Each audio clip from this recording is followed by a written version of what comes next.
Laboratoire du matcha. Bonjour, c'est Megumi. Aujourd'hui, j'ai fait une petite expérience, comparer le goût du matcha selon l'eau utilisée. Et ma conclusion est simple, si vous trouvez votre matcha délicieux, c'est l'essentiel. Par cette dégustation, j'ai compris 3 eaux peu minéralisées que je bois habituellement. Entrée numéro 1, mon regard. Entrée numéro 2, Santana. Entrée numéro 3, eau de source de montagne. Voici le matcha utilisé, mon favori du moment, Mikazuki no Shiro de Kambayashi Shunsho.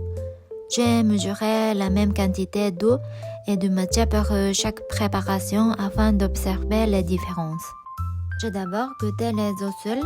La différence entre les numéros 1 et 2 était très légère. J'ai eu l'impression que la numéro 1 laissait une note légèrement plus douce en fin de bouche.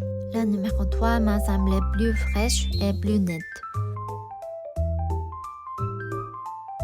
À la fin, j'ai demandé à mon mari d'échanger les tasses sans me dire laquelle était laquelle, pour voir si je pouvais les reconnaître à l'aveugle.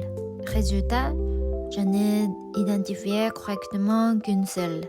Il faut dire que les 3 eaux choisies étaient déjà très proches les unes des autres, ce qui rendait l'expérience particulièrement difficile. En discutant avec l'IA, j'ai appris que les eaux peu minéralisées, souvent qualifiées d'eau douce, permettent généralement de mieux percevoir les saveurs du matcha et favorisent aussi une meilleure mousse. Les eaux réputées en cérémonie du thé sont d'ailleurs souvent des eaux douces, cependant leur minéralisation peut varier assez largement.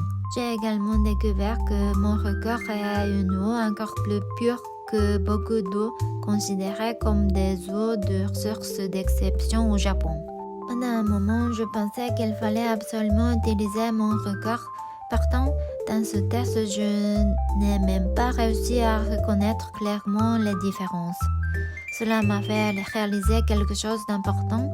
Il n'est pas nécessaire de chercher l'eau parfaite. L'essentiel est de trouver l'eau et la façon de préparer le matcha qui nous plaise personnellement. Nous cherchons souvent la bonne réponse ou l'avis des autres, mais le vrai plaisir est peut-être simplement de découvrir ce que nous aimons nous-mêmes.